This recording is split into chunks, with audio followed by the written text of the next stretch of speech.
I've always heard the argument that we don't need term limits because elections are term limits, which I disagree with, but I'd love to hear what you think about it.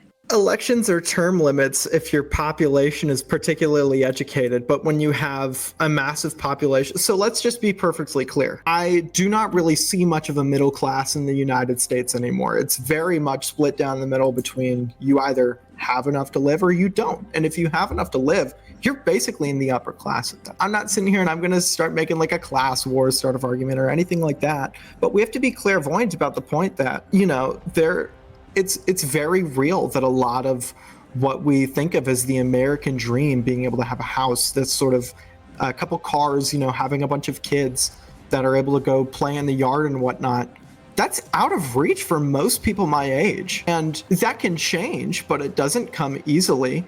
And so, when it comes to the idea of term limits, it's very hard for somebody to sit down and really care about, well, what is this guy going to give me? State politics. That's why all of the focus is put on the presidential election. So I agree with you. I disagree a little bit on the middle class. I think there is still a pretty strong, vibrant middle class, but I think I think your point that it's out of reach for people your age is very, very fair.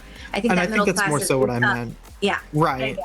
It's a much older group, so you're buying houses much later in life, right? Having kids later in life, and I think that's a really fair statement to make.